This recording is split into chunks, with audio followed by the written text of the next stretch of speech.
talk about we serve excellently. Yeah, pakisabi naman po sa katagal. We serve excellently. Ayan, bakit tayo mag-training today? Well, more than the training, this is not a training, this is more of really applying the word in terms of doing volunteer, in terms of us serving in the ministry sa maraming capacity, and really excited for our speaker today. We won't prolong this lang. We're excited for what we're going to be talking about today. Miss Marian Peña is the wife of Pastor Chico. Where is Pastor Chico? Ayan. Married for 37 years. Grabe.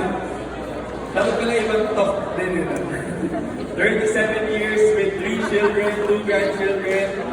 The reason why we invited her to talk today, mamaya na yung i-reveal ano yung mga companies na she worked for. But the companies that Miss Marian worked for has everything to do with customer care and really serving their customers well. Siyempre sa church, hindi naman natin customer yung mga tao, but we serving the children of God. Amen? Tayo, mga anak ng ating Panginoon, but we're also serving the people of God, especially here in the city of Las Piñas, as we go to SM South Hall. So with no further ado, let's all welcome Ms. Marian Peña for our session. Thank you, Pastor. Welcome, Victory Las Piñas.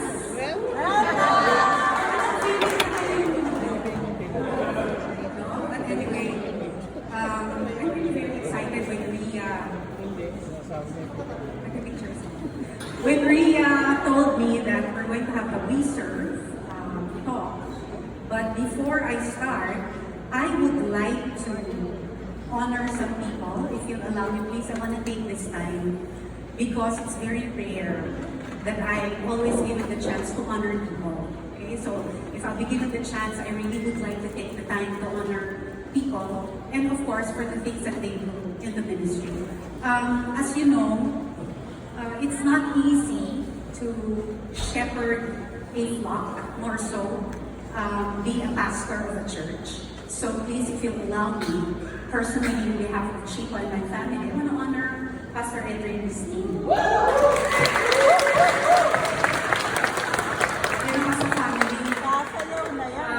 This is part of, I'm already actually starting our talk.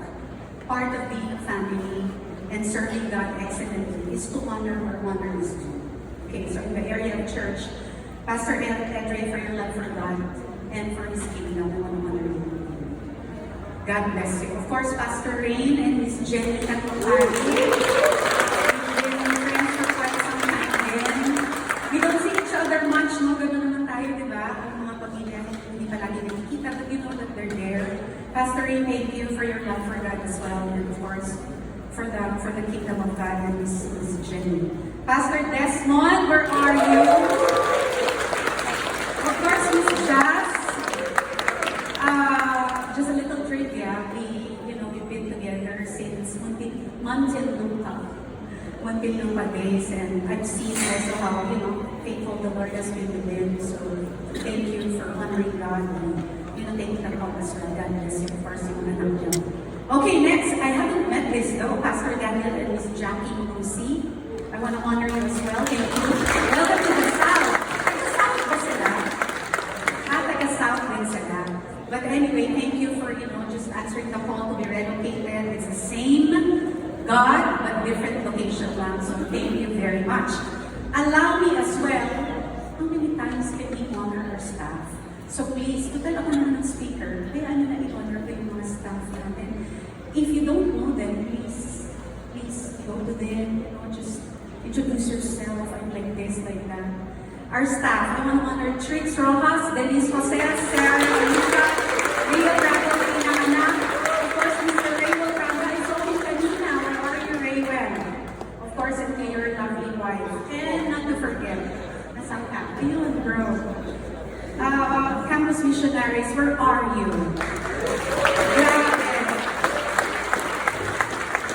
Ito sa Tagalog, yung sila yung nagpapaaral doon, nagbibigay ng baon sa ating mga estudyante mo to the campus, and some of them have their own families. So our campus missionaries, of course, maging anak Francis and Steph Caturla. God bless you. Bea Sukdam, I saw her, Miss Universe Day. Of course, JB and Kat. Thank you, God bless you. And to all of you, can you give yourselves a hand? Family is not only consist of one person, but the whole community, so this is where we're at. Okay? So are you ready? Yes.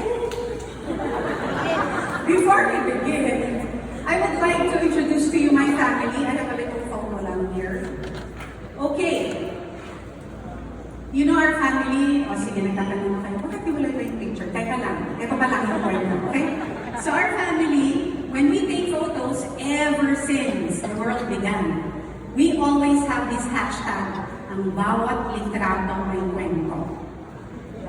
Diba? Do you remember, before you take a picture, what was the story before you took such picture? Diba, minsan, you know, you get into, let's say, some arguments and all that, but please, for the sake of this picture, the picture on the left, that's us, obviously, that was taken last Christmas, okay, December.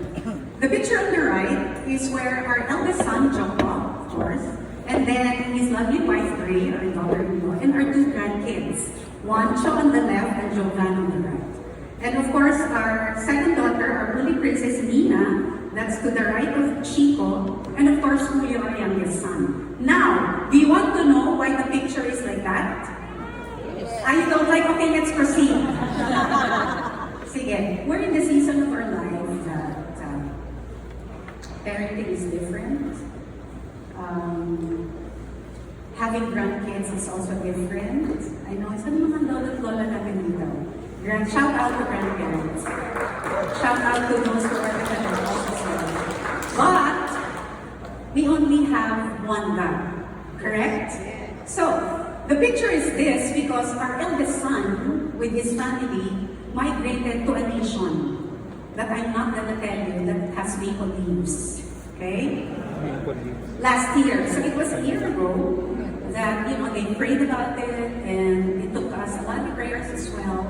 And I am sure some parents would relate if you have grown-up kids that you just truly trust God with regards to your children. If they are called to go to the nation, then we support them. But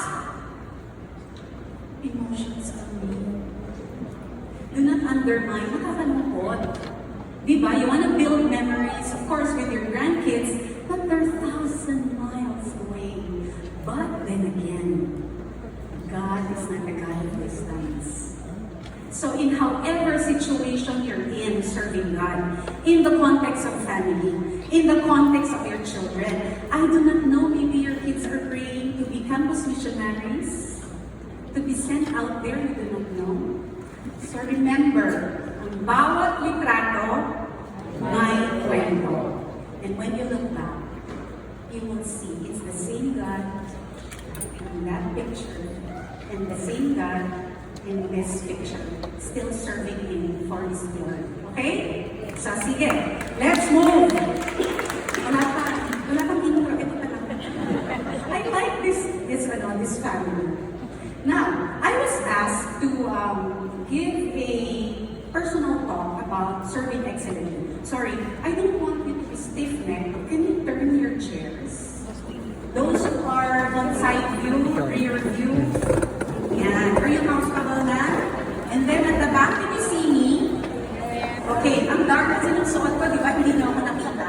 Okay, kasi holy hour, kailangan magising kayo. Okay, so how does serving excellently look like in the church? Do you have any idea? How does serving excellently in church, not just serving, there's this word excellently, look like where God has placed us? Lalo na, we live in the world wherein, you know these things. Okay na yan. Huwag mo na masyado pag-aralan. Kaya mo yan. Pwede na yan. Diba? We live in this world wherein yung pwede na, okay na, is excellent. You see it in social media, you read it in books, or maybe you have families or friends who tells you that okay na yan, pwede na yan, that's good enough. especially the younger ones. I met a lot of young ones at the back. And of course, my table, shout out. The youngest is 13 years old, imagine that, but wants to serve excellently. So what do we do now when we, as a church, is called by God to serve Him excellently? Not with perfection, because I know our achievements can get in the way. Summa cum laude. A student. 5 lahat ng grade. Talo mo pa yung mga nag-graduate sa history ng school na ba, ako may highest honor. Sometimes it gets in the way how we serve people and how we serve the kingdom of God. So this afternoon, before we begin, I would like to have an open heart. Say open heart. And allow the Holy Spirit to speak to us. I'm not saying if you graduate summa cum laude, magna cum laude, and other cum laudes, that it's not being used by God. Of course. But later on, as we progress, you will see, oh, it's just a byproduct. It's like a garnish to this dish that's so delicious. So, okay, are you all ready? Yes, okay, for this afternoon, my goal we serve is to add value to the way that we serve already. If you're serving in however way, the capacity that you are, I hope it will add value not only inside the church, but also in our own families. Who among you here you're working? Raise your hand. Okay, so that you can also serve God excellently in your workplace. Okay, and then who among you here, your family is here? You've been volunteering. Look around you. Look at your classmates. So hindi lang kayong family pala. Okay, madami sila. You can also use this and of course to grow spiritually. Say grow spiritually. Yeah, when we serve to develop this character of humility in serving our Lord Jesus with excellence for His glory. Okay, so if you know me and Chico, we like to ask questions. Tama ba? Okay, we are going to do a warm-up question for now. And then this is the mechanics. Listen, magdanaligit na mechanics ha. Kasi this is a excellent serve team. So hindi natin ulitin. When I ask you to stand up, you will face your partner. And then if I say switch, say switch. You will look for another partner. And this is what we're gonna do. I'm gonna ask you a question. Then you will answer this way. Say your name or nickname, and then answer the question. Okay na? So what's the mechanics? Say your name. Okay, come on. Okay. Say your name or nickname. Okay, can you all stand up? Stand up. Okay. We're good.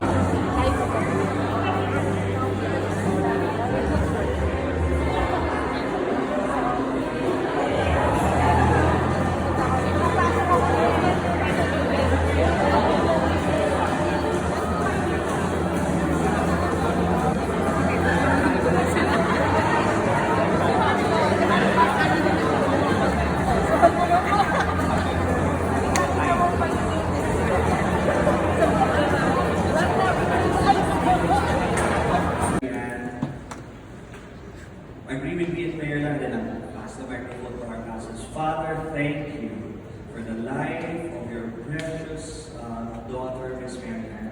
Thank you for the time and the words that you have used, Lord, to speak not only to our ears, but to our hearts. Lord, we have experienced and we have felt your heart through her. So Lord, we ask you to bless her even more mightily, that she will continue to be used by you to raise up people that will serve you with all their heart and with their strength. Thank you, Lord God, for this time. We're going to release a blessing upon her and even the ministry that you have entrusted to her to encourage and to build up your church. And Lord, thank you, Lord God, for your blessing upon their family. Thank you, Lord God. Indeed, their family is a blessed family and they are a gift to the church. And so we give you glory. Even as we continue to lift her up in prayer, we declare this, Lord, in the name of Jesus. Amen.